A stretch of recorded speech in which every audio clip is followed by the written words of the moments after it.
This is the AdHero Podcast, the podcast that reveals marketing tips, trends, and techniques by industry experts, insiders, and influencers. For years, AdSymble has helped businesses develop and launch campaigns to amplify their message, establish authority, and earn their lion's share of the market. This podcast will help you design and supercharge your plan to make an impact with valuable lessons you can apply in your business today.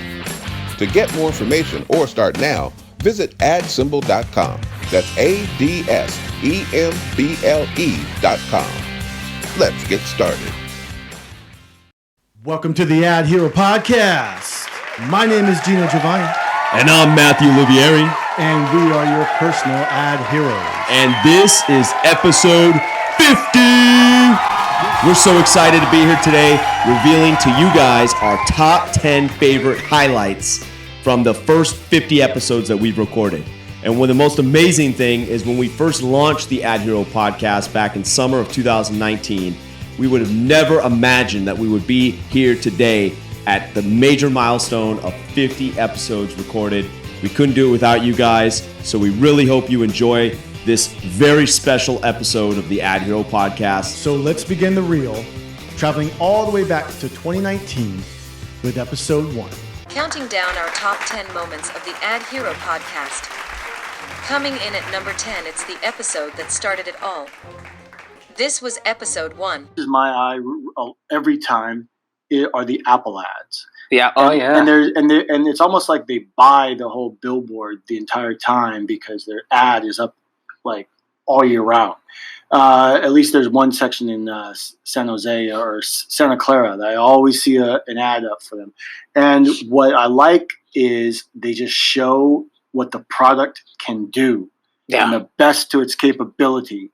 And they're like, this is what an iPhone looks like when you're shooting this picture. Or it's like, this was shot on an iPhone.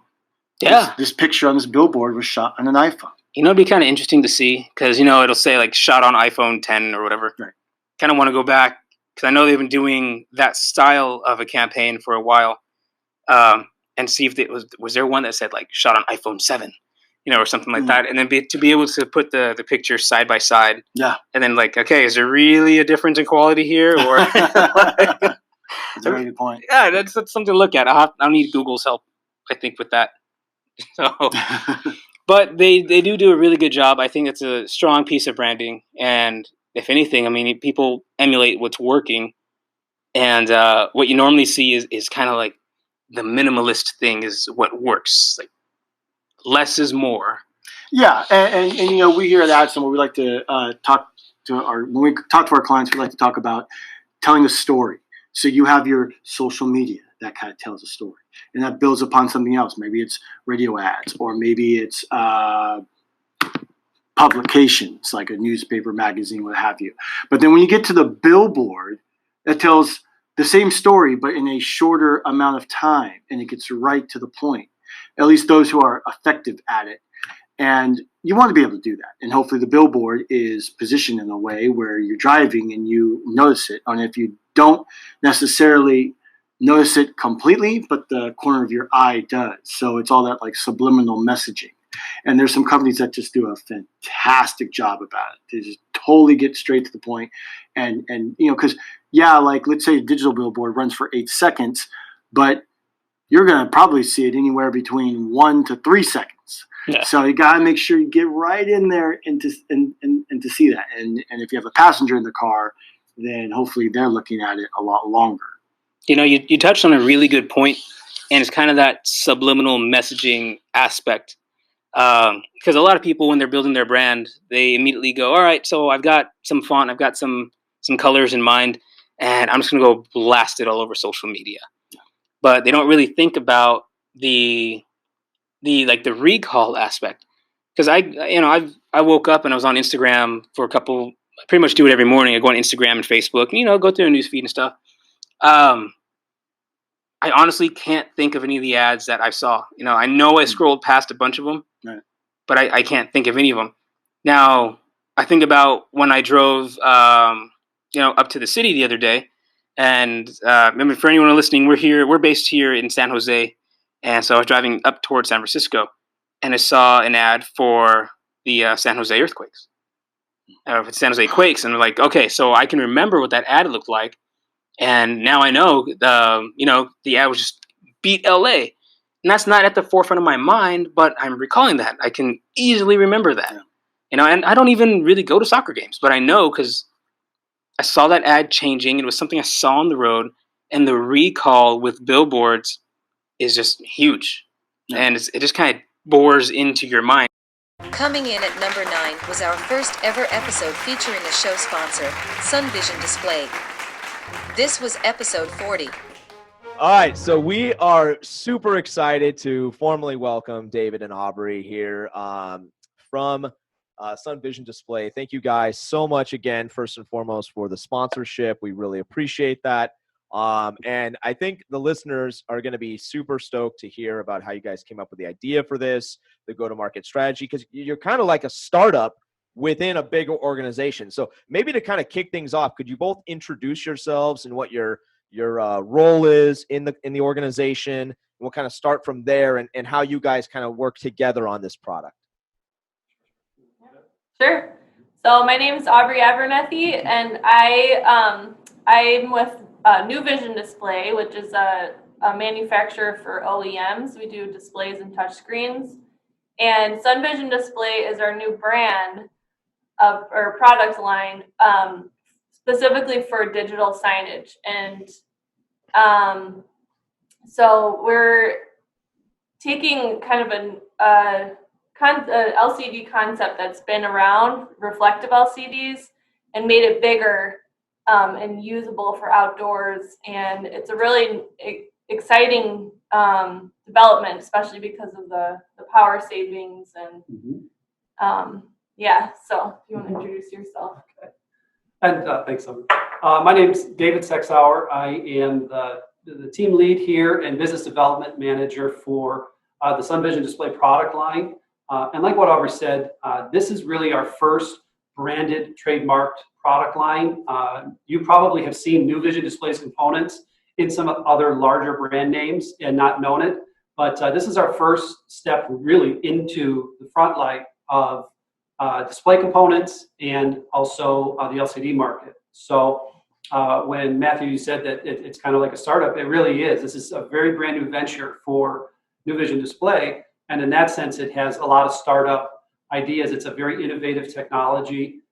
It's an incredibly exciting industry and market that's growing a lot right now. But we also have this incredible foundation from New Vision Display as being a very established player in different components. So touchscreens and various LCDs. We thought it would be awesome for the listeners to learn more about Sun Vision Display and specifically the origin story of this incredible product.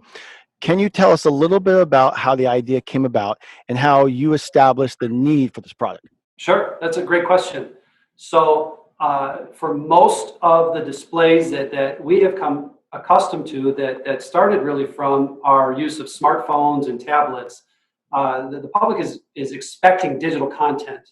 And also with your TVs getting bigger and bigger, they expect other displays to get larger and larger. So as manufacturers were trying to figure out solutions there, they tried to take the model of your phone, which has a backlight that goes through the LCD.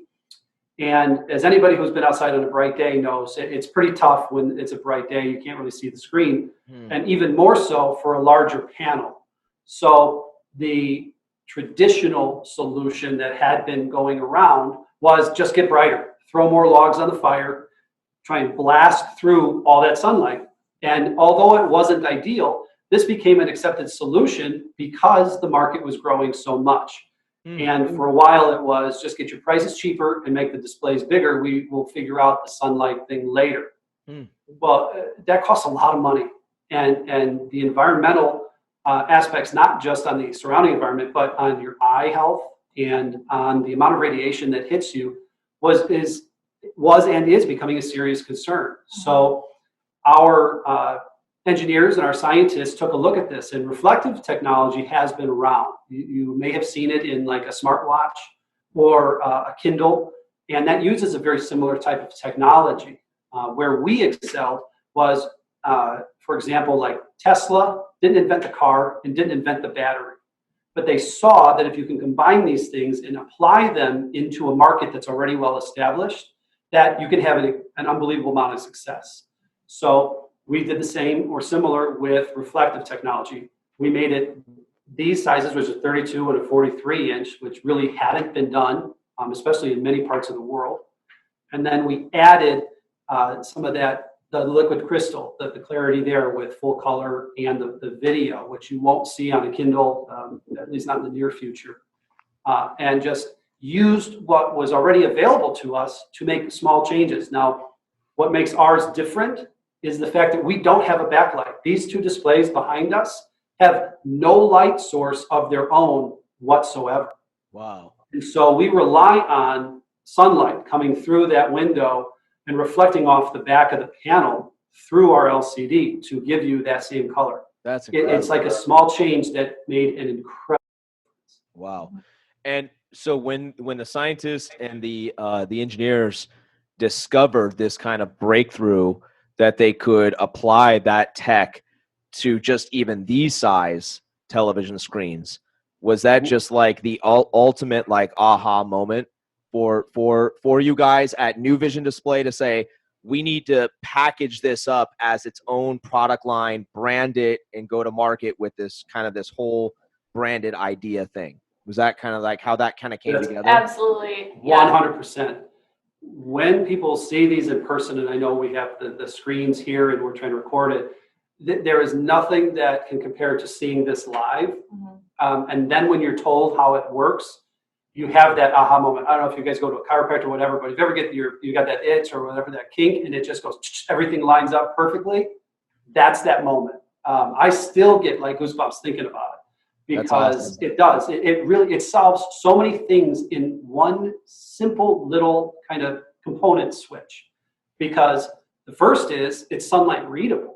The brighter it is outside, the better you see these, which is something so foreign to people who are shading their screens that that's their first benefit. Then they start to realize that it consumes almost no power because there is no backlight, and that it's more environmentally friendly. Like it's just, you can't find, Right. In at number 8 was our popular 2021 Christmas marketing guide. This was episode 49. There's 3 main talking points we're going to cover. 1, are stores going to be stocking a lot of inventory? 2, will the number of online shoppers continue to rise and stay the same? 3, has a permanent shift taken place in the idea of Black Friday, doorbuster sales in brick and mortar stores?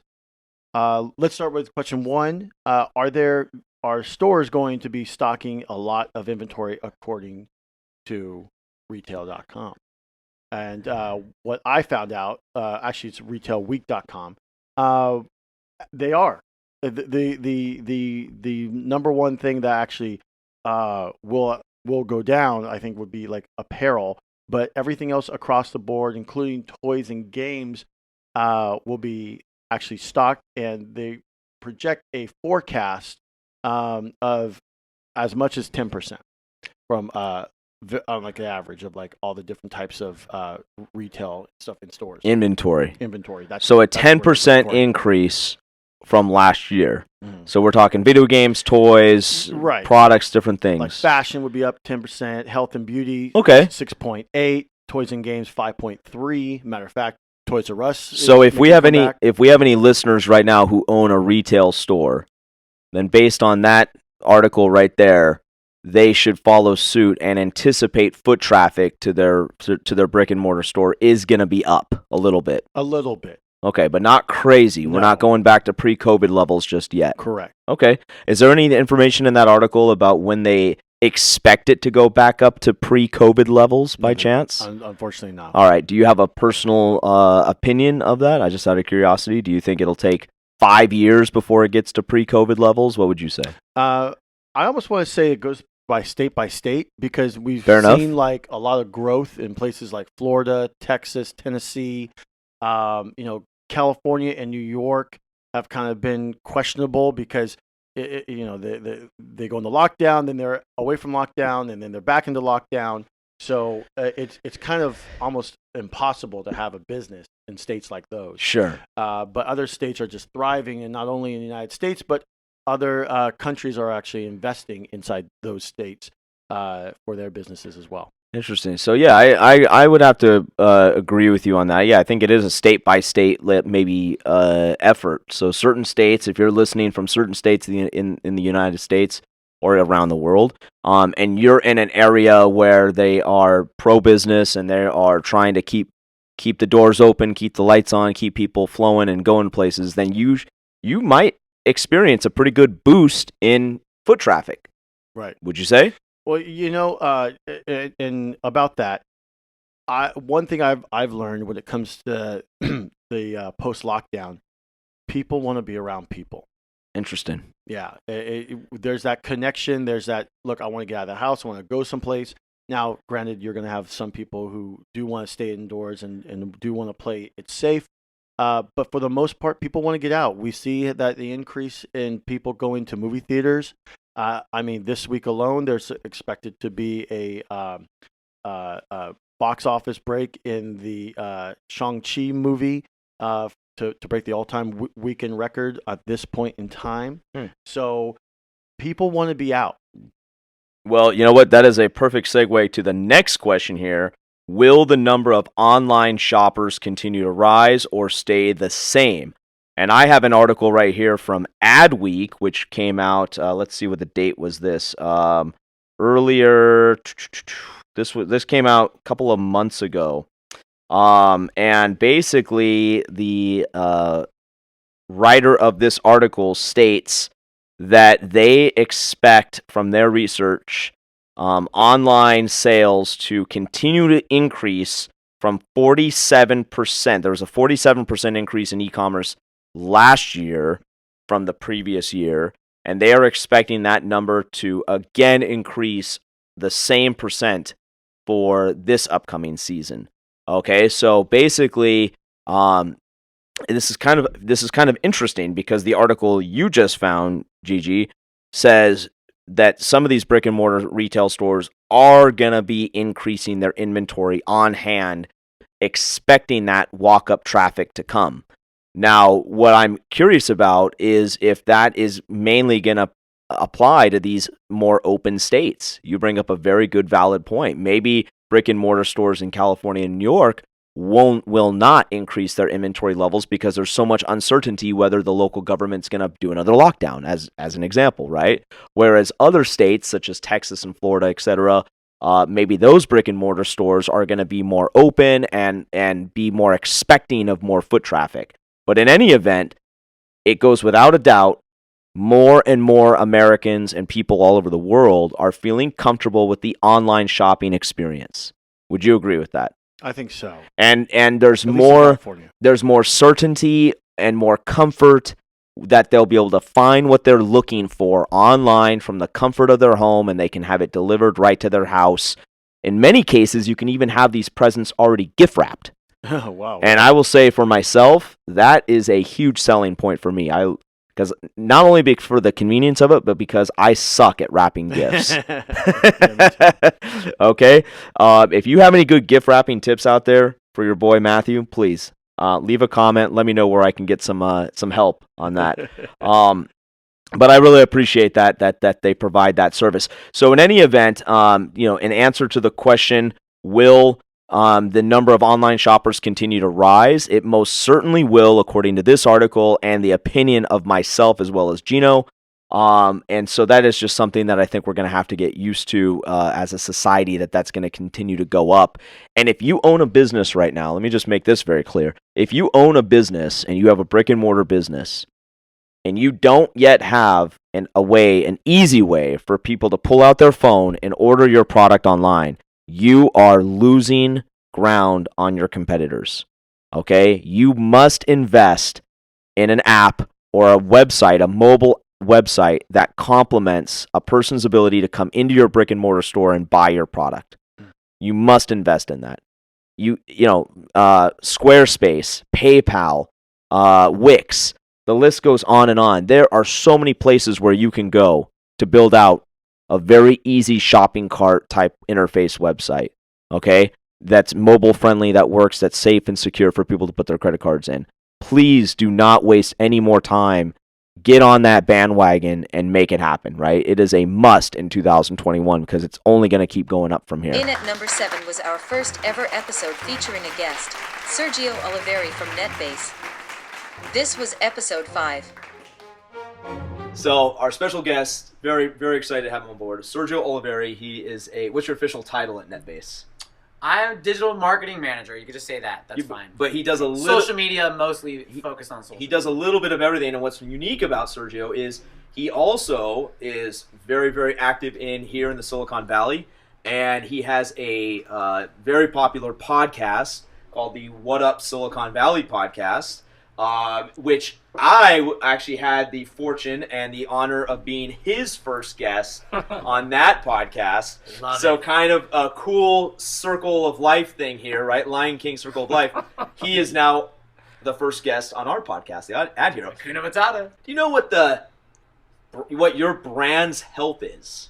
Right? This is an interesting question. You're spending money on these different avenues. Maybe pay-per-click, Facebook ads, influencer marketing, direct mail, maybe a billboard through open display. But what is people's sentiment? What's the community's feeling about your brand, right? What are people thinking? Well, Sergio works at a company that can tell you that. So without further ado, Sergio, could you kind of dive in to how NetBase does this and how does it all work? So NetBase it's social media analytics. Goes beyond social too. It's not just social media, but people are talking about everything on social media. That's where most of the traffic comes from. Twitter, Facebook, Instagram, Reddit, right? Subreddit feeds. Oh yeah, I love Reddit. So on social media, there's a lot of chatter, and where we come in is we get all that data, all these posts mentioned, and we put them. We have an algorithm, you could say. It breaks down a post, right? So if somebody posts something about a new iPhone, that they hate Samsung, they love their new iPhone, and it's in the same sentence, we could understand the negative sentiment was towards Samsung, the positive sentiment was towards the iPhone. So therefore, if you're doing a competitive analysis, right? If you're a phone company and you're a hardware company and you're looking at all your competitors, you could stack them up side by side on a dashboard. You can see who has the most negative, positive sentiment.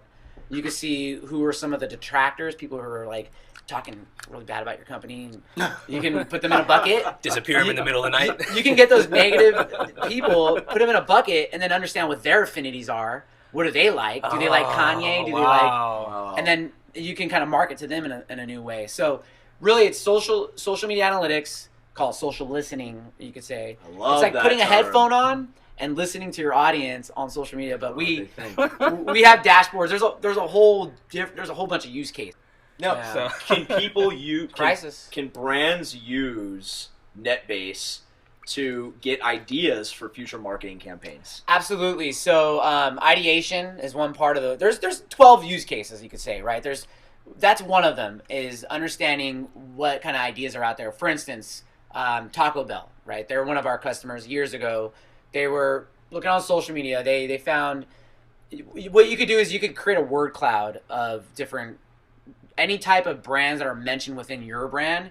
You're gonna see like, okay, Doritos is mentioned along with Taco Bell. So Taco Bell did this. They created a word cloud with other brands being mentioned, and they noticed Doritos kept coming up. It led to them creating that Doritos Locos Tacos, right? Wow. So having an understanding of what the social audience is saying really creates innovation too. That's one use case. You also mentioned crisis management. That's another big use case. I think Build-A-Bear, we just did a how-to guide recently on netbase.com. And in the how-to guide, there's how to manage crisis moments. And Build-A-Bear, they did a huge campaign about like you pay your age for a bear. Oh yeah, I remember Something that. like and it blew up, and they were terribly. closely monitoring it and understanding. Okay, they went on the Today Show, but they were using NetBase they were using analytics to understand how do they respond. Do they even need to respond? If it spikes and then it goes back down back to normal, guess what? You don't really need to do much. You just Just for the listeners who don't know the Build-A-Bear, what was the story behind the Build-A-Bear? Was it something negative? People didn't like it? It was bad. Their stores got they couldn't handle the fan. It was complete chaos. Imagine Christmas shopping in an entire mall, but centralized to one store. Wow. It was like that. Yeah. Okay. It was pretty. It was really bad. Pay your age for any furry friend in the store was the campaign. Right, so if you're sick, you're getting $6 for your little, and it just overwhelmed them, and people were talking bad online nationally. About that experience. Social media was. They did have to end up this entire time. They did go on the Today Show. This entire time, I thought you were a Build-A-Bear. Oh, really? No. Do you MCU reference? In at number 6 was a great conversation with Seth Yedoff, CEO of UD Factory. This was episode 11. I mean, Seth, you and I connected probably close to a year ago, I think, when reached out to you about your show, I Love the 90s. Yeah, that's right. So since nice. then, we touched base a couple of times for some of your other projects, which, I'm super interested in those, actually. I'm really interested in those. You were recently a speaker at TEDx Luxembourg, and you had some extremely insightful and valuable things to say. So for our listeners and possible viewers, if we get this video aspect right, without me spoiling everything, could you give us a quick introduction about what it is you do, what is UD Factory, and what's your superpower? All right. It is, it's hard to define what I do, but I have been an artist manager, produce shows, live shows, promote concerts. I've owned a nightclub, 3 different restaurants. I'm sort of a serial entrepreneur, really. And then I try to keep that entrepreneurial vision aligned with my musical interests. And years ago I was a performer, so I was a guitar player and I was a magician, believe it or not, and toured around the world doing that. And we don't discuss that generally, but it's a dark time in my life. But so like right now I have 2 shows running in Vegas. I have a show called Tenors of Rock that's at Planet Hollywood. It just finished up 2.5 years at AdHeroes, and we just moved it over about 6 months ago. And then I have a show at Bally's called Misbehave Game Show, and it is a ridiculous, crazy time. It's like, I didn't start the show. I was brought in at one point to look at it, and I said, okay, I only have 10 minutes, though. I have to be somewhere. And my wife and I were there, and we stayed like 45 minutes, and we had to drag ourselves out of there because we had to leave. And it's really the most fun I've ever had watching a show. So in 19 years of time, what would you say, how has Vegas changed from, the 1950s, 60s, 70s of Vegas that they made so many movies about to now, like, is it like corporate Vegas now? Is this everything run by big corporations? This is a tough one for me, and you don't have enough time on this podcast for me to get into this, but I think the corporatization of Vegas is becoming its downfall. And there are just some things that you can't accurately measure on a spreadsheet. Especially now when there's something important about any city, but I'm just going to speak about Vegas, about it maintaining its uniqueness as a destination. Right. And I think as gaming shows up all over the country, Vegas is unfortunately, because of corporatization, becoming homogenized. We are watching a Target get built on the Strip right now. We have 2 Outback Steakhouses. We have a Ross Dress for Less. I mean, name a city that you can't go to those in. So why would you come to Vegas for that? So, I think restaurants still stand out here, Vegas and New York pretty much for the best restaurants in the country. But, it's just like, because every piece of the city has a bottom line that they watch now, I feel like you get wallet raped from the moment you step off the plane. And so you no longer have that free cash to gamble. You no longer get that vibe of like going to see a free show or get a free meal or have that cool experience you can't have anywhere else. Right. And they're doing new stuff here in entertainment. And some of it I really, really like, but I don't think they're doing anything that's new enough to drive enough customers to make the big difference. So, they're driving enough customers to steal people from my show to go watch Lady Gaga, but not enough to bring so many more people to town that we all benefit. I don't know the exact numbers. I'd have to look it up, but compared to, let's say, 10, 15 years ago, I'm guessing, but we've got to have at least double the number of seats to fill in shows. And we certainly don't have double the number of visitors. And now they're building a stadium for the Raiders, and they're building another arena, which will be our fifth or sixth arena here. I mean, and basically we're the size of San Antonio at the end of the day. So, it's weird to watch. I think that there's a lot that could be done to make Vegas unique, to drive traffic.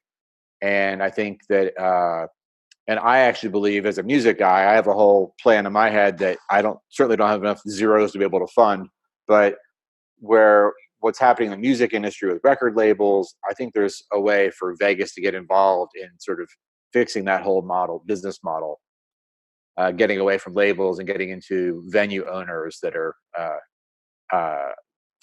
developing talent. Well, with everybody vying for these audiences, I guess I have two questions. Kind of first is, how do you pull your segment away to come and see your shows and to benefit your business? And then secondly, is just what are some of the mechanisms that you use to do that?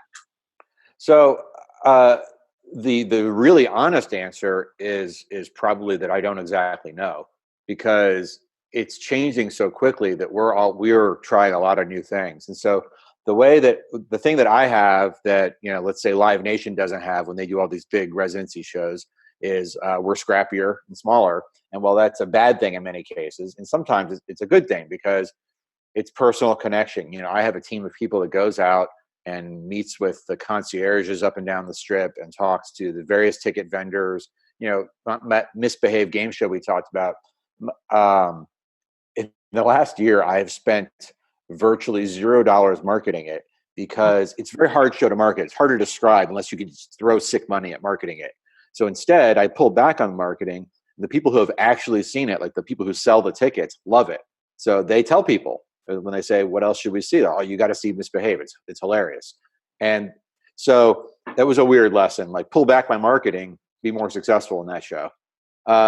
So the scrappiness helps. And something, Eric, that you and I have talked about in the past is when I can't blanket the city, like when Gwen Stefani's here, you see the billboards everywhere, the trucks driving up and down the strip with her picture.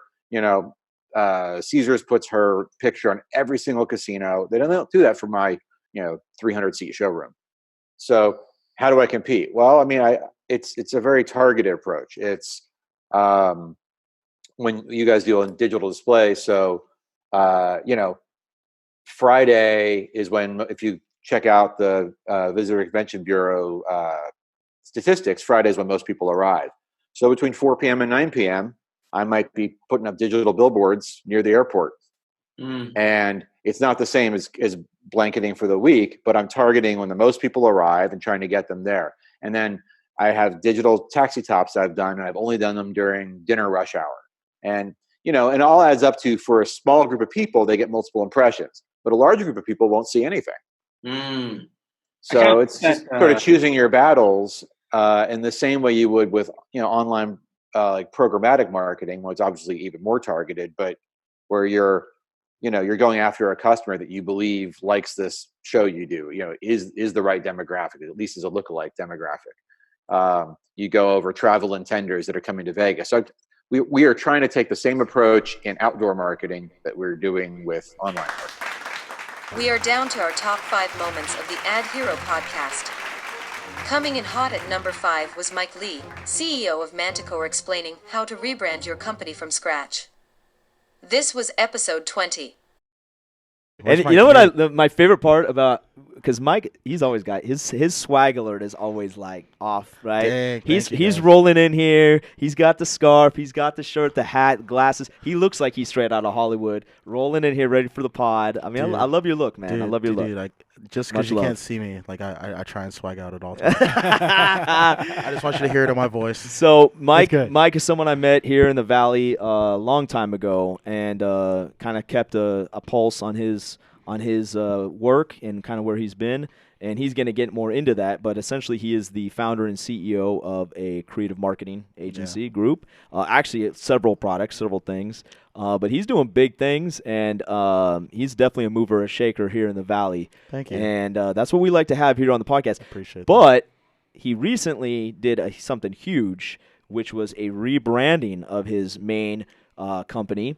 And we wanted to have this episode be focused on the opportunities and the challenges of rebranding your company name. So if you're listening out there and you have a small business and you are considering changing the name of your company for any reason whatsoever, there's going to be some inherent bumps in the road, some things that you're going to have to overcome, some challenges there, but there's also going to be a lot of opportunity and kind of starting fresh, a new name, new thing. So we just thought it'd be dope to have Mike on the show and kind of like tell us some more about that. So I don't know, man, without further ado, you want to give us even more of a little bio, a little background, and give us the whole rundown? Cool, sweet. I know you East Coast people probably won't care about this as far as where I'm from, but I'm born and raised San Jose, California.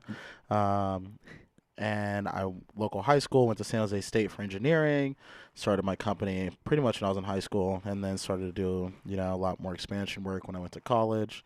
Can we know what high school? Oh, I don't know if I should say that on the interwebs. I'm just kidding. I went to Valley Christian. I'm a proud shout out Warriors. Valley Christian Warriors. I'm a very proud Valley Christian guy. We'll tag you. All my buddies over going live are all MIDI boys, but Valley Christian's where it's at. Sorry, Valley Christian's where it's at. But yeah, private school kid. I started out doing a lot of stuff at Valley in the space program. So we were the first high school in the world to put a fully automated experiment on the International Space Station. Got me a full ride to San Jose State for engineering. Dope. And, saved a lot of money going to college and put that money toward my company. And, now we're here today. And what was the original name of the company? Oh, yeah. So originally it was Cold Brew Creative. The reason why I came with that name was because we were a bunch of creatives that loved to drink cold brew. So I spent a lot of money on designers for craft coffee and craft beers. I didn't know beer could be $15 a glass. So it's crazy. So someone listening out there who's considering doing the exact same thing, or maybe they just have completed updating their brand to something brand new, what are the immediate kind of check boxes that you saw that you needed to do to let people know, let the world know? Yeah, so the biggest mistake that people make is that they try and make all new everything, right? There's a lot of things that you can actually reuse. So your Instagram pages, you can just change your names and make an announcement. Your email list, you can just change your name and make an announcement and keep your list and your following. The biggest thing that people, I feel like, don't do, it's letting people know that you're going to do a name change. Like, hey guys, we're changing our name, but we're going to still offer the same services. Because people just go, okay, we're doing name change, and people are like, wait, who the hell is this guy, right? So you have to look at that as well. Another thing is figuring out why you're doing a rebrand, right? So my reason was because it was conflicting with my other company, Mike's Brews, at Mike's Brews _ on Instagram. And we have the best coffee in all of Silicon Valley. Anyway, sorry, Phils. So for us, it was a matter of brand confliction. As well as service confliction. So I want people to see my name and say, okay, wait, who are these guys and what can they do for our company, or how can someone on our team help them out, type of deal. And if the first thing that comes to your mind is cold brew and we don't sell cold brew, I was on a call with a big company. They're like, wow, I was looking forward to drinking cold brew. So, and so I had to send them some Mike's Brews in the mail. So you actually did are you saying you kind of did a pre-announcement to everyone, hey, heads up, in January 2020 we are now going to be called this? Yeah. So you need to charge your battery. Yeah, we're all getting that way. Yeah, we're good. Go ahead. All right, cool. Yeah. So for me, I talked to some really people. There was some really close people that I really would like to get their insight from. So I talked to Matthew, I talked to a bunch of other people, and I was like, hey, what do you think about this name? Here's some, want to run this by you, get some ideas. And then once I got a really good buy-in from most everybody, I was like, all right, cool, let's go and make this change. And one thing that one of my mentors told me, he was like, hey, it's all about what situation you're in with your company as well, right? So if most of your customers buy from you, it doesn't matter what your name is. People buy from, you and your personality. So a lot of my customers buy from Mike Lee, not necessarily from Cold Brew or from Manticore. So Now that we're bringing on more people on our team in terms of sales and development and things of that nature, we have to have a household name, that people can relate to and see. So if you go down the street and you see, or if you're driving down the freeway and you see Manticore on an ad symbol billboard, you're going to know what it is. Now, I have a question for you. Being in this whole like new year, new decade, I've heard some experts explaining how branding is even more important than it was even years ago. So what is a tidbit you can give to maybe small to medium-sized businesses who need that help and that extra push into getting their branding out there? Is it through social media? Is it through everything digital? What would you suggest? Yeah. It also depends on like how much you want to spend, right? So putting together a good marketing campaign based on your audience and the people that you want to target is how you're really going to be successful in this game in terms of branding. So for me personally, like there's my brand as Mike Lee, like Mike Lee, the guy who's in Silicon Valley doing all this crazy stuff, right? and there's my brand as Manticore, and then there's the other lines that I have. For me personally, as Mike Lee, like I know my brand represents really well on Instagram, so I focus on that heavily, right? I try and post once a week. I try and do as much as I can, work with other people on Instagram, going live, doing stories, all this stuff, because I know that's where my audience is at. For Manticore, I know that we're really big on B2B, right? We have very few B2C customers, but we're really big on B2B. I know my B2B audience is primarily on like LinkedIn. Like my B2B audience isn't really on Instagram, or I know my B2B audience is at certain events where we should sponsor, or at certain events where we should have a table or booth. So for a small business, like for instance, if you're a local restaurant in the Rose Garden here in San Jose, like what can you do to be, that really homegrown place? Like, is it like a every door direct mailer campaign that goes to everyone in your area? Is it, you want to run a special like in the middle of the street on an A-frame? Like, what is it that like you can do where you can be that person? It's really looking at what you have to offer to the people around you. In at number 4 was our first ever live audience taping with Alex Arkangelski, CEO of Break Free Tech, who was featured on ABC's Shark Tank. This was episode 43. Good. All right, Alex, you're on the hot seat, buddy. Here we go. Let's go. Right? Let's do this. Let's do this. Okay. Crack those knuckles. So Anu gave us a great kind of overview of Break Free, but we were, Geno, do you want to go take it away with the first question? Yeah, sure. Alex, thanks for coming on the show. How do you conceive the idea of your product, and why did you feel the market was ready for it? Well, it's a bit of a long story, but I'll try and keep it concise. This product really started when I was working with Dave Haddon during my internship period with him. He had me working on a few different ideas that he was pursuing, but one of them was this autonomous brake light for cars. He kind of envisioned this like light bar that would go on the back window of a car. And what it would do is it just would grab more attention from drivers when you're braking harder than normal, because, I think Dave was driving on the freeway and I don't remember if he almost rear-ended somebody or somebody almost hit him, but he felt like, if there was something there to kind of tell the drivers behind you that you're doing something other than regularly slowing down, that would be beneficial. So he had me kind of doing a lot of market research, doing patent research, doing all kinds of things, learning about product development, that kind of stuff. In my research, what we found was that, most car drivers felt really safe in their car. They're in the motorcycle world, we call car drivers cagers. And then that's because you're sitting in a giant cage made of metal and you already have plenty of brake lights. And a lot of car manufacturers are now coming out with modular brake lights that kind of blink every time you hit the brakes. And there was a bit of a reliability issue as well that we found out that if you get into a rear end collision, the rear window is usually something that shatters first, and then you have a projectile flying through the car. So that was a no-go. Being a motorcycle rider myself, I've been commuting to San Jose State on my motorcycle for a number of years. I pitched Dave on the idea of what if we potentially look into the motorcycle market. I've had a fair share of close calls, and it would be a lot more beneficial to me as a motorcycle rider to be seen out there on those roads. Having some way to be seen, extra visibility would be a huge bonus. So we pivoted the idea, ended up pursuing the idea for a few months. Then our internship was kind of closing. Dave didn't really want to pursue the idea, so I pitched Dave on, what if we co-founded this together? What if I put together a business plan and try to compete at San Jose State business plan competition to see if the ideas got legs? Maybe there's a little bit of money that we could win. So we decided to do that, and then we ended up taking second place in the San Jose State business plan competition. We got the best written business plan award.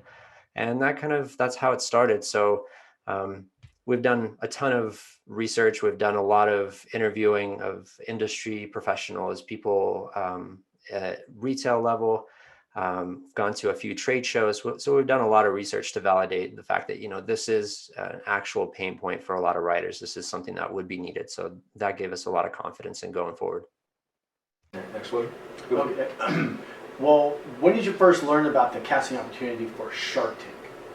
Well, one of my friends, it was right after CES in 2019.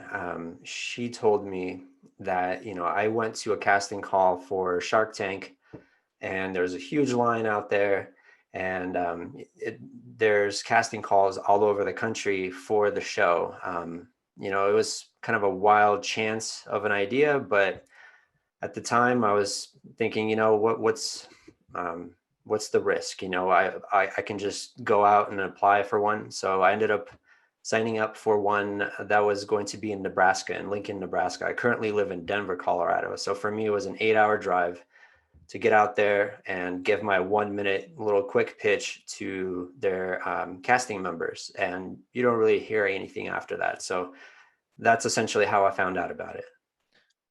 Connected to that, it's kind of our next question, is the application casting process. So you go out there and it's a 1-minute pitch is it to a room full of people, a single person, something like that? Well, so there's everybody that wants to try and pitch their idea. They had to apply for the show. And then when you show up there, so you're already kind of on a list. They pull you in groups, I believe. And, one at a time, you get to go up to a booth with a lady just kind of sitting there looking at you. And then you give her your 1-minute pitch, and they kind of give you a heads up telling you, you're not going to get much reaction from the person. So don't take it as a yes or a no, but they call it the resting pitch face that they give you. So definitely got that. So I wasn't really sure whether or not I was going to get a call back. So that's how it went. So an 8-hour drive to get the resting pitch face, and then 8 hours back. Yep, it was fun. It was a good time.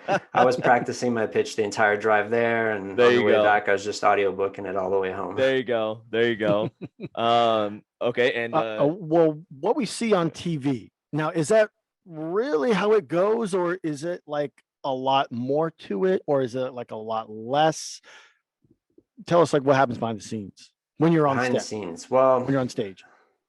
I'm not sure exactly how much of the behind the scenes stuff I could say, but there's a lot more. It is a few days process while you're out there. Let's see. Well, my bad, actually. And this logical question is, so the 1-minute pitch, you drive all the way back. Was it 6 months, 8 months till you heard that, okay, we actually want you to go to the next phase now? Was there a couple phases before you go out to LA for the taping?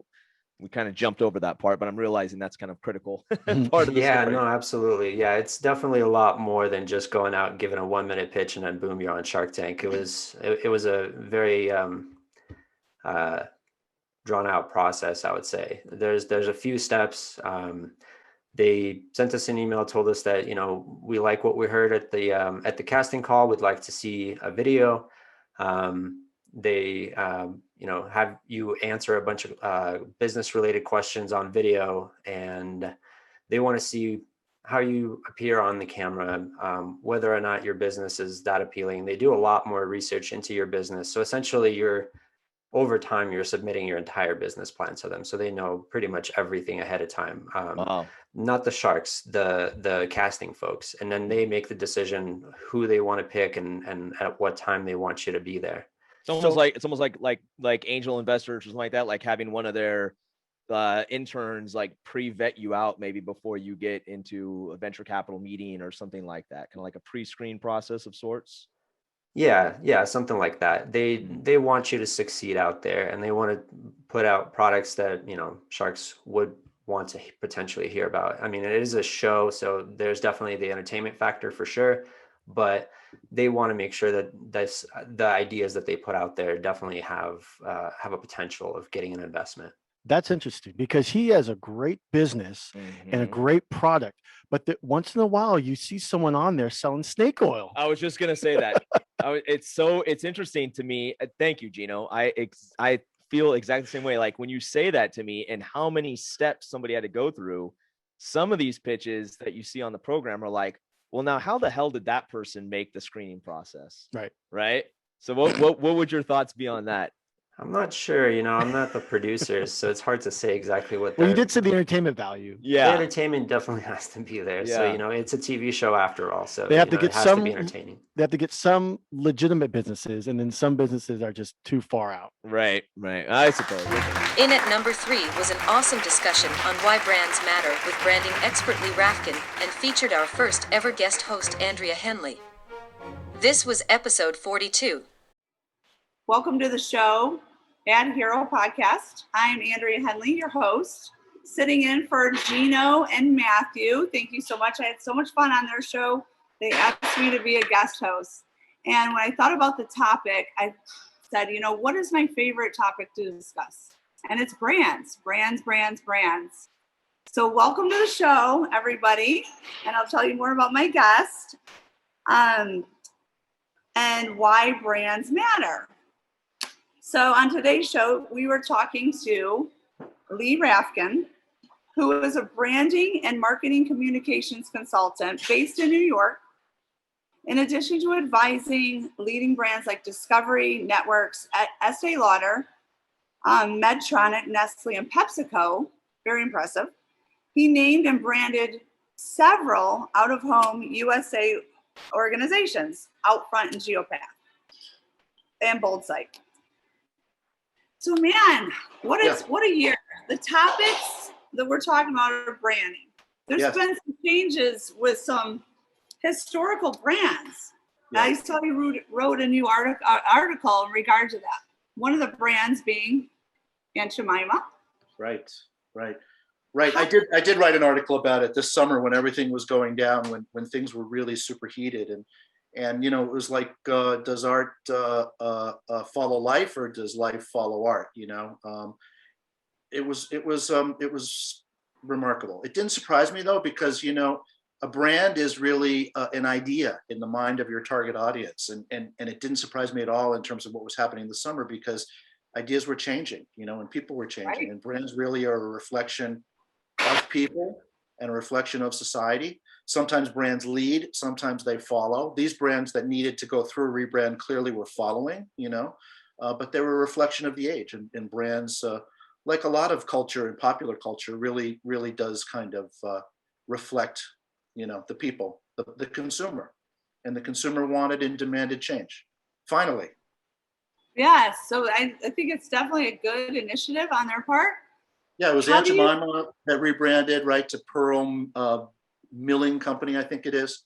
Uncle Ben's. Got to get used to that for sure. Uncle Ben's rebranded, I think, to Ben's Original.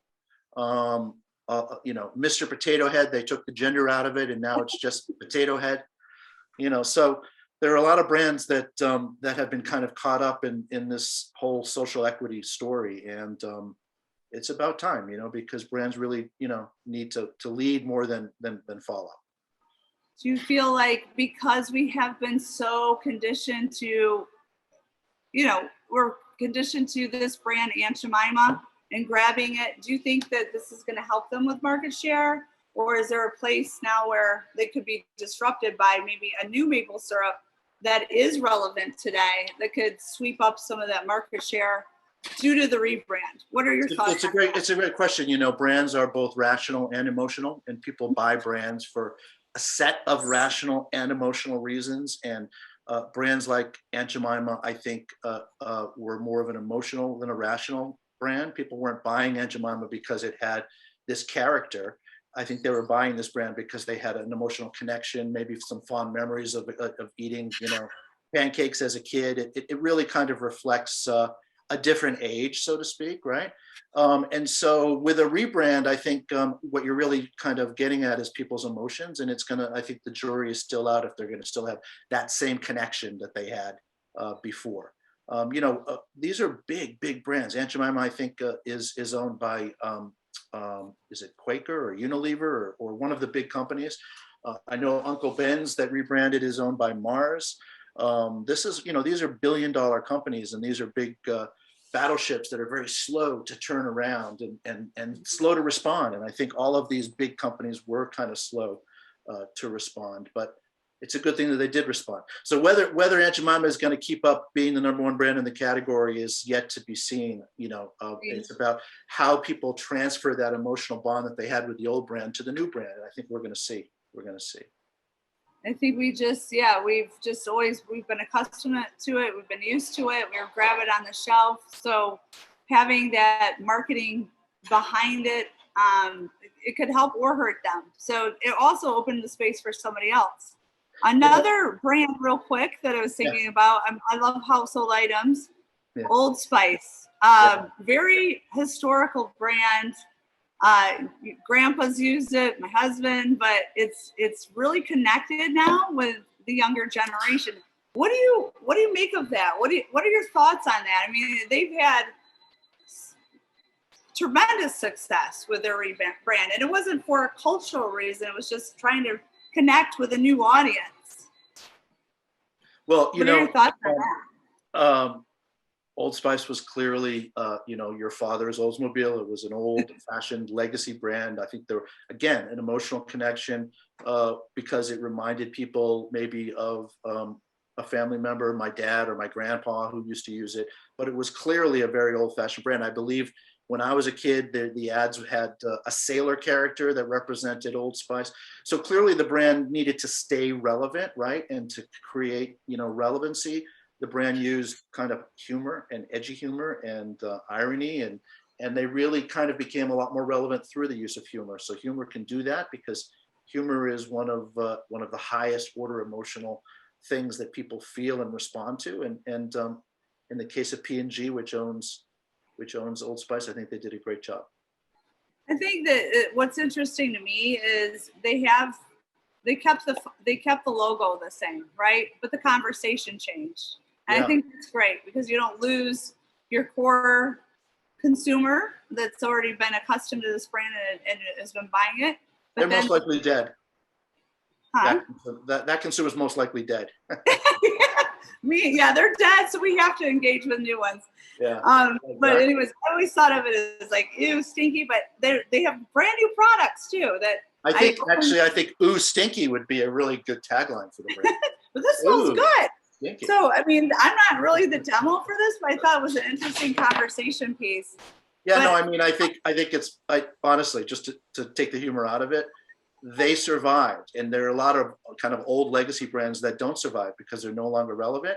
But Old Spice, they invested a lot of money by creating an all new character, which really personified the brand. They really executed really well. They changed the conversation from, oh, that's an old brand to, oh, that's a really funny, ironic, edgy brand. And people responded. And so I think it's great. I personally don't use the brand, however. Well, you should. No, but hats off to Aunt Jemima and Old Spice for making the changes necessary that they needed. But let's jump into why we're here. You are the expert in branding and marketing, and I'd love to talk about this topic. I've done it a lot. I don't know if I'm an expert. Lee, why do brands matter? That's the question. That's why we're here. We want to hear from you, your expertise, your narrative on that. So, to back it up, I really do believe this. Brands they're not a tagline. They're not an ad campaign. They're not a logo. Brands, as I said, are an idea in the mind of the target audience, and knowing what that idea is and figuring out how you want to get from point A to point B, literally from what you currently are to what you desire to be, takes a lot of work, and it takes a lot of great, branding work. So brands are an idea, and how you kind of mold that idea is really what they're all about. And I like to say that brands are really four things. They communicate who you are and what you stand for and why people should care, right? Very important. They are kind of a shorthand that people think about you. You're offering people a way to think about you.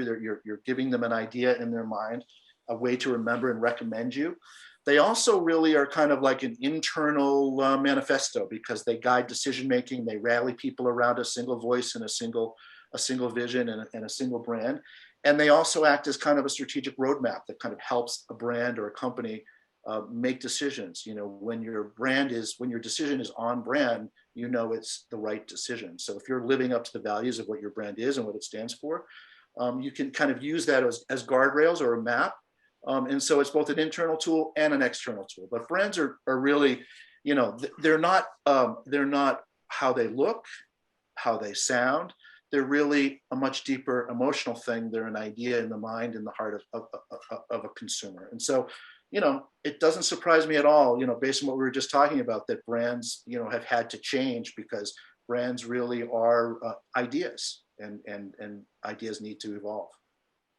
And I think the brands are that bright light, right? That make you feel a certain way. If I'm, identifying, I'm drinking a Starbucks, coffee versus a McDonald's, coffee's coffee, but it's how it makes you feel, how you identify with it. So I think, what is the percentage, I guess, of, people that have a great brand? What's the value of having a strong brand versus maybe a mediocre brand? It's a great question. It's a great question. There are brands who are leaders, and there are brands who are challengers, and each one kind of plays a different role. Leader brands really kind of put a stake in the sand and say, this is what I stand for, this is what makes me different, and this is why people should care. And then because they're the leader, they may have a first mover advantage. They may have the largest market share in a particular category. And then other brands, challenger brands, have to kind of pick off little pieces of what the leader brand stands for to kind of create a niche on their own. So, great brands make a stand, tell people what they stand for, make an emotional connection with the consumer, and really put a stake in the sand and say, I own this. This is what makes me different. This is why people really should care. So, great brands are also brands that continue to evolve and stay relevant. And that's the eternal challenge of a brand manager, is to how to know your audience well enough so that you can stay relevant for that audience moving forward. And that's really the process of branding. Brands are living, breathing things that constantly evolve, and they need to be, worked on. They need to have some renovation, just like a house has to have some renovation. What would you say to a brand that's doing pretty well, status quo, maybe grows a little percentage year over year, but kind of stagnant, complacent? Sometimes people don't know how to get out of their own way, knowing that they're capturing a big part of the market share, but how do they get to that next level?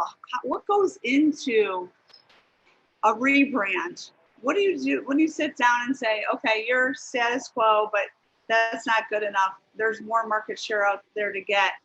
What goes into those conversations to initiate a rebrand, based on what you've done in your experience in rebranding some major companies and taking, it's such a risk, but it's such a high reward and payoff. What is your process of, what goes into a rebrand, I guess? The very first thing is consumer insight and knowing your customer, whether it's B2C or B2B, understanding the value exchange and the connection that you have with the consumer, and understanding who your consumer is. It's all driven by consumer insight. So for me, I'm always looking for the white space opportunity, the unmet needs. This sounds like a cliche, but the things that keep the consumer up at night, because what those things are really opportunities for a brand to kind of own that idea. So it's really the first and foremost, it's understanding, who your audience is, who your consumer is, what they stand for, what keeps them up at night, what they worry about, what needs are not being met, and continuing to renovate so that you can meet those needs. So the first question I always ask is, who is my audience? Then the second question I always ask is, what business am I in? And I don't mean, I'm in the outdoor advertising business, or I'm in the automotive sales business. I mean, in a much broader sense, what kind of a elevated service am I providing to my consumer?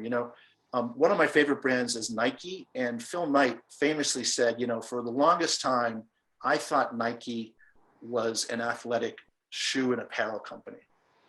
But I was wrong, because what I really learned over the course of my career is that Nike was really an experience company, and it was all about enhancing people's sense of accomplishment through fitness and lifestyle. So I'm not just a shoe company. I bring people, a much higher order benefit, because I'm about the experience and elevating the experience of fitness and helping people achieve, greatness through their own personal lifestyle and fitness. So he understood that brands really need to place themselves at a much higher level.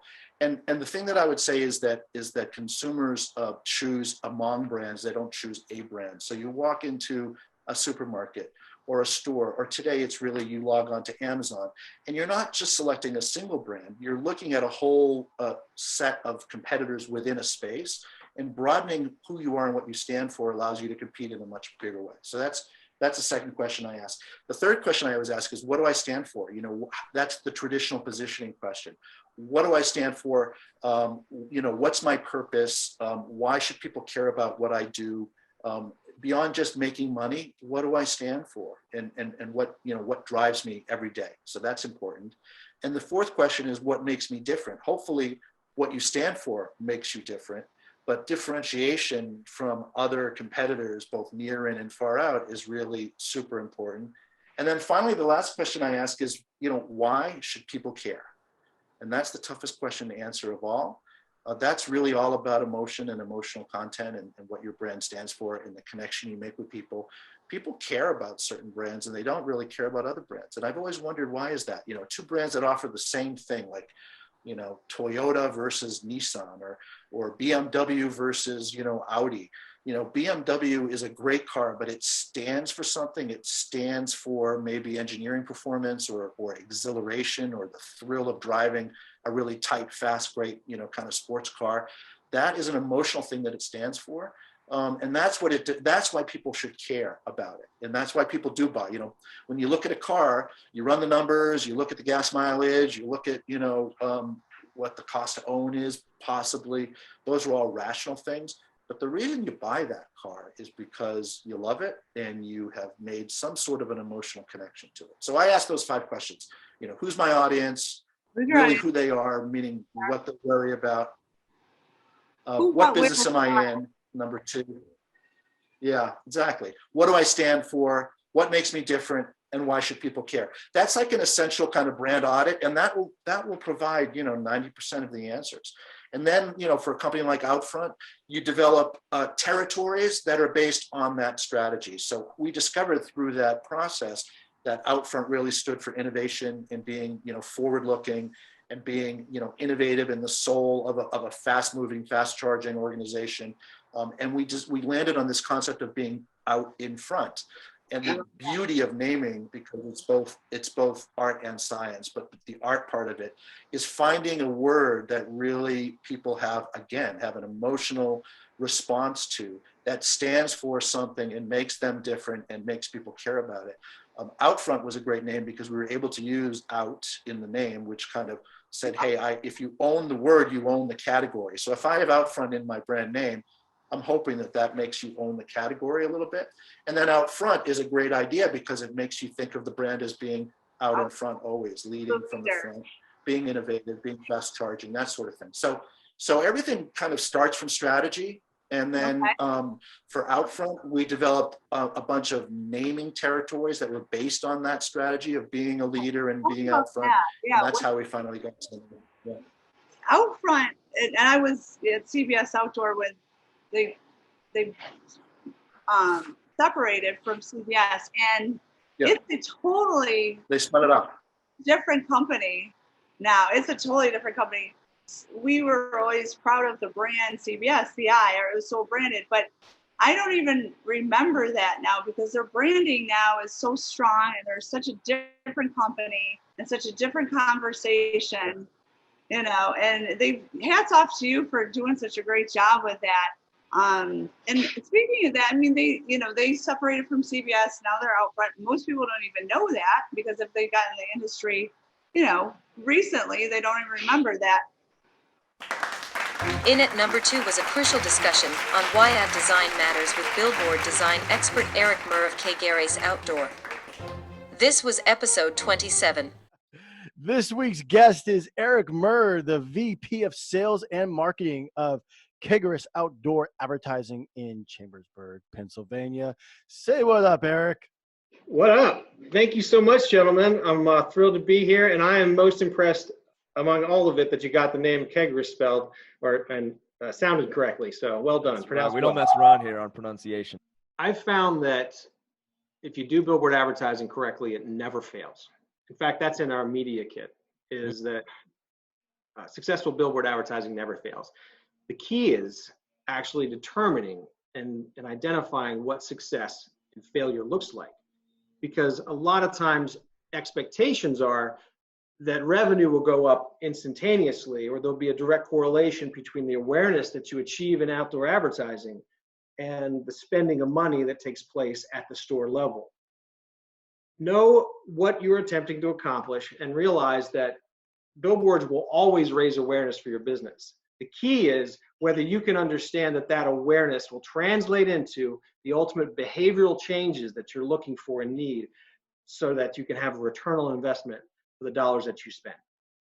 Especially for salespeople working on small, and even really, it's just customer service in general. I think that most people really miss the mark when they sell. Again, it comes down to people are bringing the wrong information to the table, and that's not persuasive. It's really the same fundamentals of outdoor advertising being successful. You know, are you bringing, you know, because a buyer will tell you, buyers want to buy. They hate to be sold, but they love to buy, right? I mean, so when is it that we love to buy? I love to buy food when I'm hungry, right? I love to do that. I love to put my head on a pillow at night when I'm exhausted. I love to do that. So you put a hotel room when I'm exhausted and there's no other hotel room, I'm thrilled to death. You give me the new Jordan shoes and I'm thrilled to death if you know, I'm a kid and that's what I've loved, you know? So, you know, I think when we talk about selling, we're often really missing the mark, and we go in there and like, here's my shit, you know, here's all my stuff and here's the data. And I'm like, time out. I don't give a shit about data. I want a billboard to stick it to the guy that left my business and went and started his own pool business five blocks down the street. I want to put a billboard in front of his. Let's just start talking about that, because then I'm going to sell to you what you're after. I'm going to meet you where you're at, you know, and then I'm going to grow it from there. And then I'm going to talk about data, and then I'm going to talk about how great this is.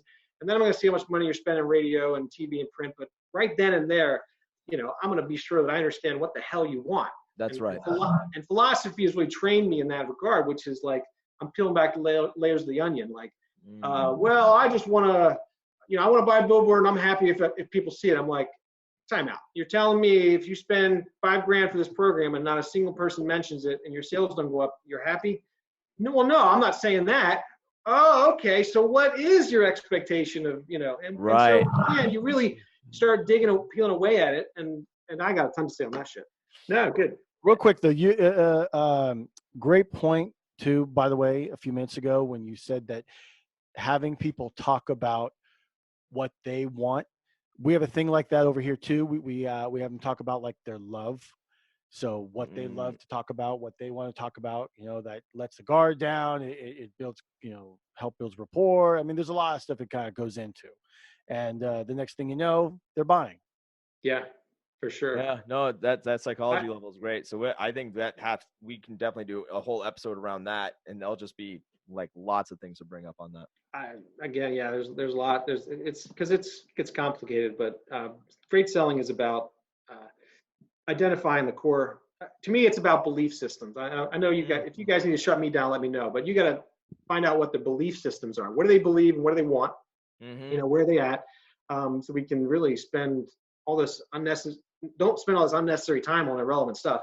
And it's about trust. And I think trust really comes from really demonstrating that you love people. You care about people. Right. You know, like, I want your business to grow. And Matthew, we connected on that too, because we're like, right. You know, this is like, we want people to really have a great experience. And you care. I mean, dude, as a CEO, and you're hitting me up with $150 gig in Lancaster, Pennsylvania for a one-time gig, you know, one-off on a political campaign. I'm like, I can relate to this dude, because he's going in deep as he possibly can, wherever he can, because you don't want to orphan any of those customers ever. You know, it's like, it's painful, right? And I feel the same way. So.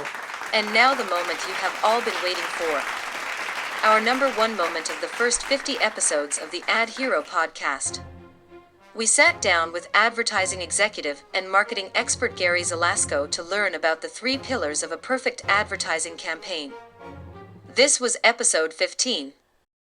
And I wanted to interject just to make sure our listening audience gets the full scope of kind of who you are and what you do. It'd be great to just have you kind of give your name, title, and all the ranging things that you do at a big, huge mega church like Harvest. Well, my name is Gary Zelasco. I'm the director of Crusade Communications and Marketing, and I work at a ministry called Harvest Ministries. It's in Southern California in Riverside, in Orange County. And what we do is we're a little bit different. I mean, there are ministries that are big churches. We are a big church. We probably see about 15,000 people come through the church every week for services. Wow. There are ministries that are big media ministries. They might have, you know, TV, radio, you know, web kind of digital platforms. We have all that. But we also do something, we do large-scale evangelistic events like Billy Graham Crusades. We've been doing it for 30 years. We do one every year at Angel Stadium in Anaheim, and then we go different places, you know, as well throughout the country and the world. And so there are ministries that are big churches. There are ministries that are media ministries. There are ministries that do large-scale evangelistic events. But there's really no ministry aside from us that does all 3 of those.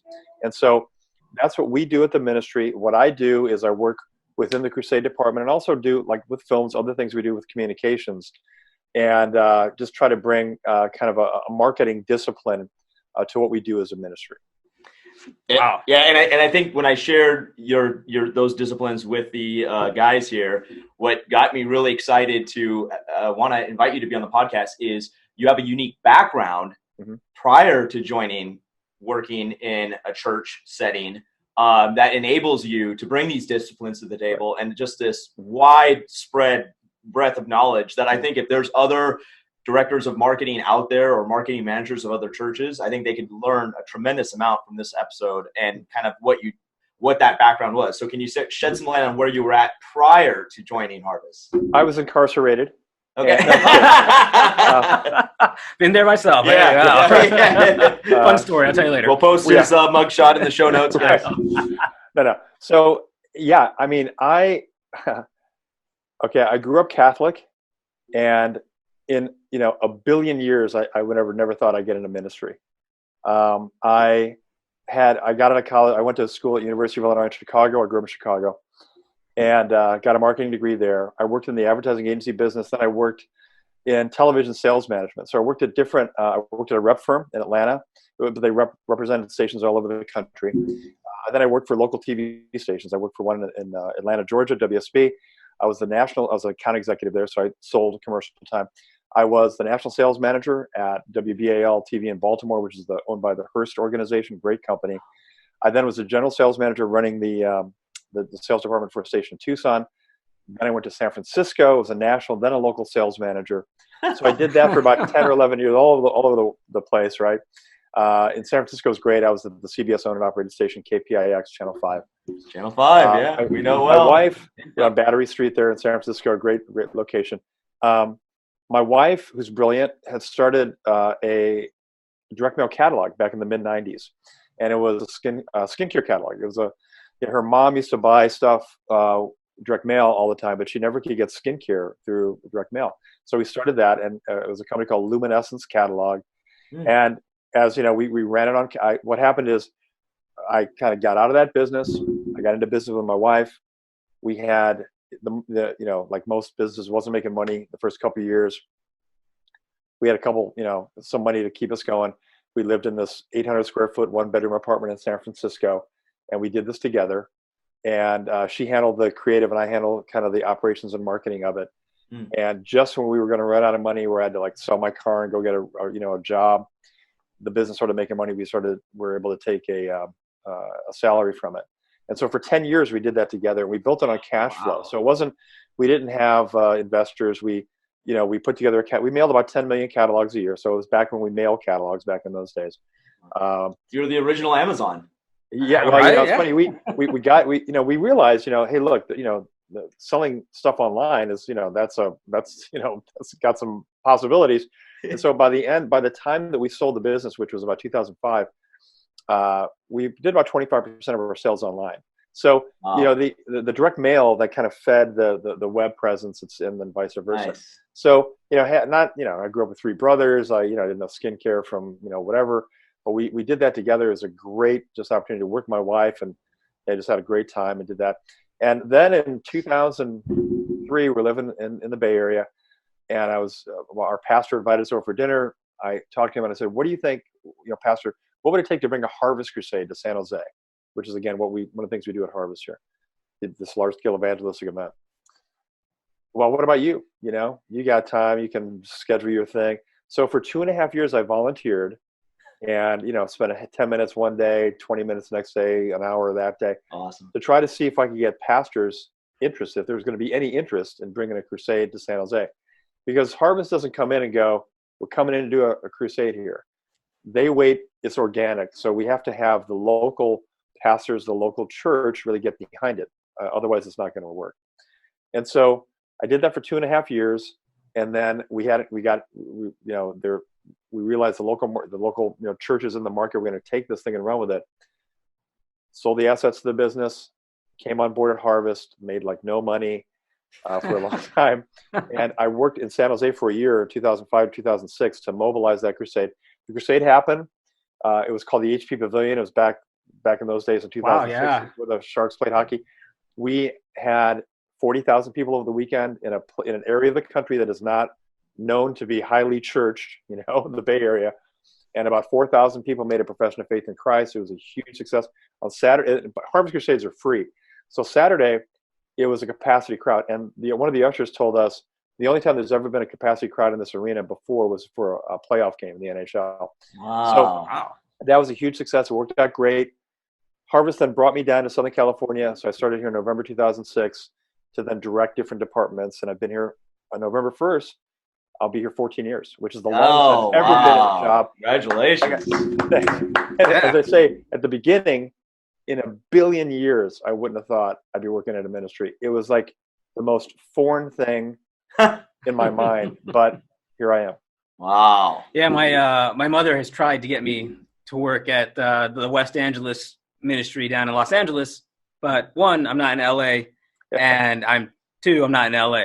So that's just I'm not going to go back to Los Angeles. That's where I grew up, and I'm going to leave the SoCal region pretty much in your hands, Gary. You have fun with that one, man. Cool. But one of the things, especially when we got to work together to help big up Harvest, this last one that happened down in Anaheim, and help me out with was that actually at Anaheim Stadium, at Angel Stadium? Yeah, Angel Stadium. Yep. Okay, right on. And then so the first one you mentioned, 40,000 people. And that was in San Jose. So that was at a 14,000 seat, arena there. But Angel Stadium holds about 45,000 people. So when we do the Southern California Crusade, SoCal Harvest is what we call it. That's a 3-day event. So it's Friday, Saturday, and Sunday. So over this last time we did it, which was August of 2019, we had 100,000 people that came out, and we had about 9,000 people that made a profession of faith in Christ, which is very. It's about 10%. So about 10% of the people that come forward and make a public profession of faith in Christ. And over the course of 30 years, we've been doing this since 1990. There's been over 5 million people that have come to Harvest Crusades, and about 500,000 people that made a profession of faith in Christ. Incredible. So it's an amazing work. And as I told Matthew, there's 7,000 people that we need to be volunteers in Anaheim to make it work. People that are on the field as counselors, there's security people, there's people that, ushers, all kinds of stuff. So it's not like we come in and we're like the circus, we bring the circus to town. It is a collaborative event that people, they love it. I mean, there are people that have been to every single Harvest Crusade, in SoCal. And when we've been there every year. Yeah. When we were working on the creative to help you, so for full disclosure background, right, Gary and Harvest actually utilized our AdSimple open display platform to do a number of billboards all over Orange County and Los Angeles to help get the word out for the event and generate that buzz. But what the real interesting takeaway that I found in personally getting a chance to work with Gary was he had a very, very, very tactful approach to how he wanted to deploy the campaign. And I think if you are a marketing manager listening to this episode right now, regardless if you work in a church or a tech company or any kind of nonprofit for that matter, his wisdom in his approach to how he wanted the campaign to come together was so incredible. And he wrapped it around a really cool analogy called the three-legged stool. So I'm going to let Gary tell everyone listening right now, what is the three-legged stool? What was that approach? Because it's so brilliant. Trade secrets here, man. Trade secrets. We're breaking them right here on AdHero Podcast. This is something that, after 30 years of doing stuff in media and marketing, I realized this works in TV, this works in, ministry. And so it doesn't matter whether you're a marketing manager at a church or you're whatever, you're working at a, some kind of media outlet. Most stools, when you think of stools, in fact, I think I have a stool right here. This is right. We got a visual. I wasn't even planning on using it. Most stools are 4 legs, right? Yep. Yeah. Think of a 4-legged stool. Well, if you have there's 3-legged stools. If you put the legs in the right place, it's going to hold your weight, right? Yes. You got to be in the right place, though. And so, if you imagine a 3-legged stool, and you imagine the seat of it being, an effective campaign to reach your audience, okay, just a minute. And if you have the legs in the right place, they're going to support that, okay? So the first leg is, and they're all interchangeable. And then, by the way, this is the point, is that if you look at it in this way and you tune up and you have all 3 of these legs working properly, and you're working with, an established advertising medium like outdoor, it's going to work. If one of these 3 don't work, it's not going to work or more. Okay, so here's how it works. Trouble down the line. Huh. So again, you got the effective campaign. The 3 legs are these. First, you have to identify your audience correctly. Okay, you can have all the money in the world, and you can have the best creative in the world, but if you don't target your audience directly, then it's not going to work. You're going to go to the wrong people. Secondly, you have to have the right reach and frequency. You have to have a schedule that talks, that like you've identified your target market. You've got to put the creative in front of those people so they see it. Okay, that includes reach and frequency, includes budget. So it's a schedule. It's a campaign.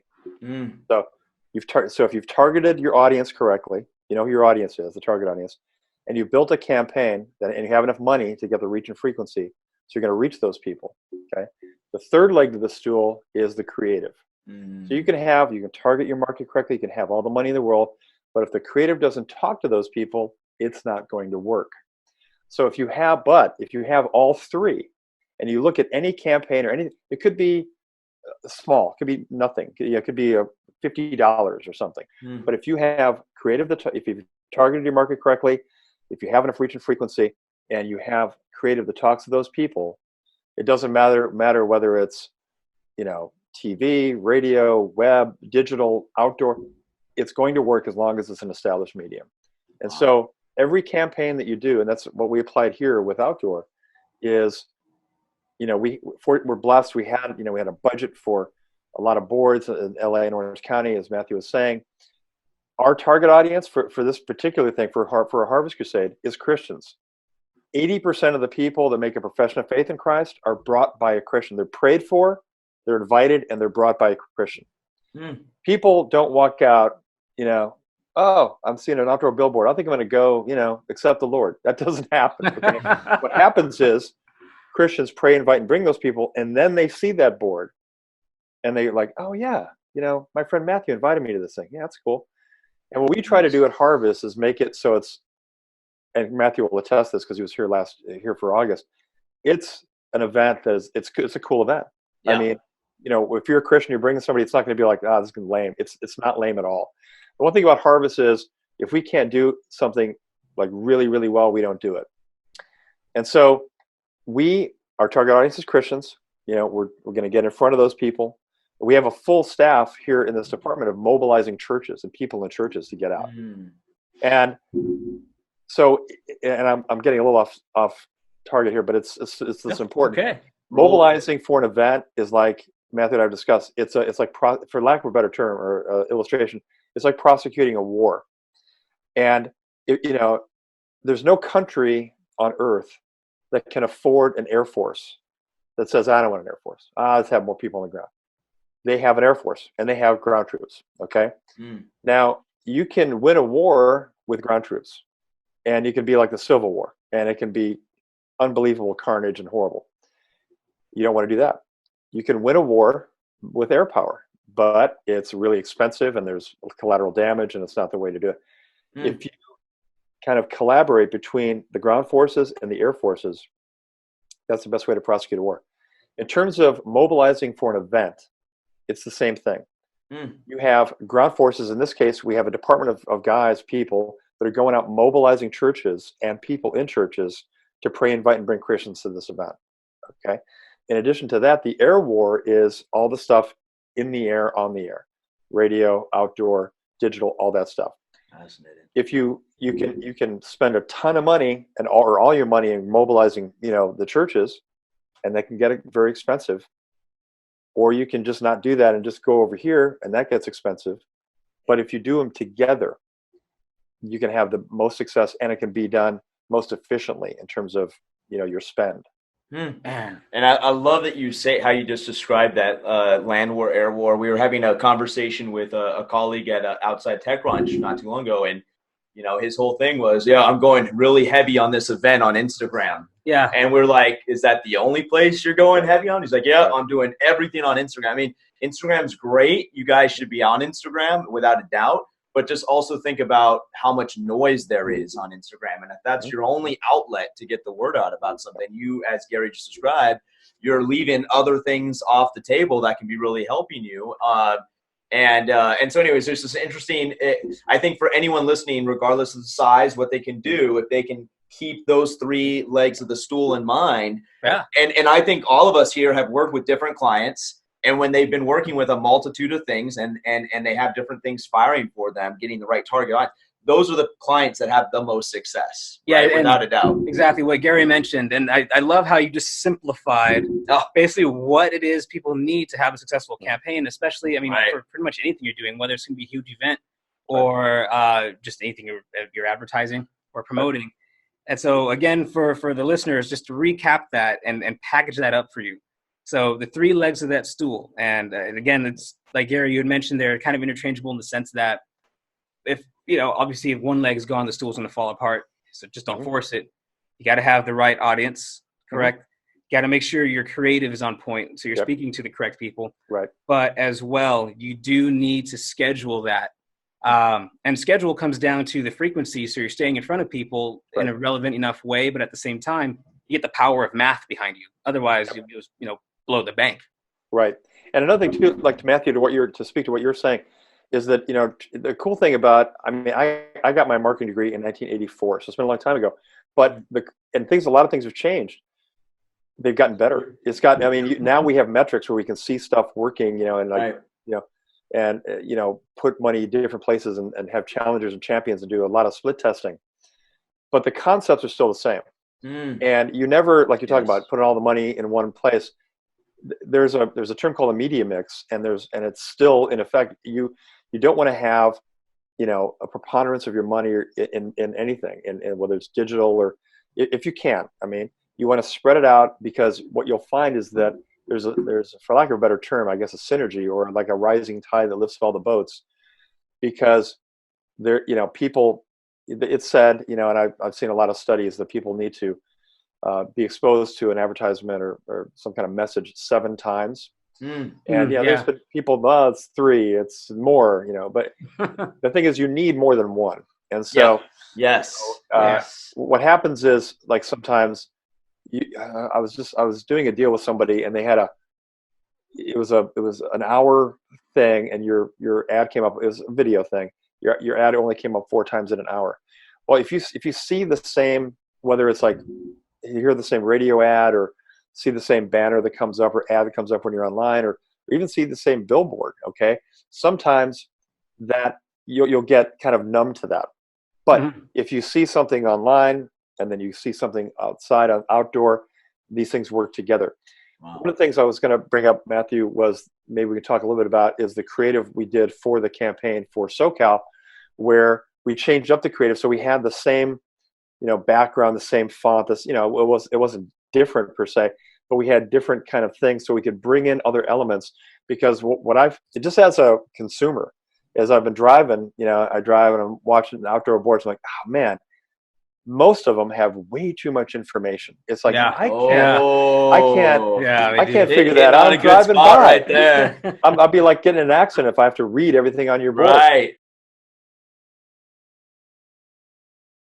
Wow, what an amazing top 10 episodes of the AdHero podcast. Yeah, those highlights really hit home, especially since the theme of our podcast is marketing and advertising. And I'm telling you, man, those top 3 episodes with Lee Rafkin and Eric Murr and Gary Zelasco, if you guys don't do anything else with the podcast and you just zero in on those 3 episodes, they can really help transform your brand and help you build your business, especially for marketing and advertising, because it literally spells out how to have an effective brand and launch an effective campaign of any kind of advertising.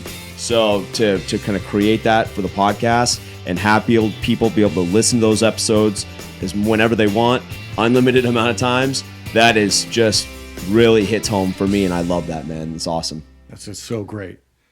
So we have another 50 episodes to go. That's right, baby. Let's keep this party going. And thank you so much for tuning in. Hey, if you like the podcast, drop us a voicemail on Anchor. Give us a shout on social media. Share it with a friend or 2. Let them know how much fun we have over here. And we would love to have them check it out and also be a part of the show. Drop us some comments and give us a subscribe on YouTube. Thank you for tuning in to the AdHero Podcast for episode 50. Big 50. For all your advertising needs, come on over to adsymbol.com. My name is Geno Giovanni. And I'm Matthew Olivieri. Your personal ad heroes. For episode 50. Signing out.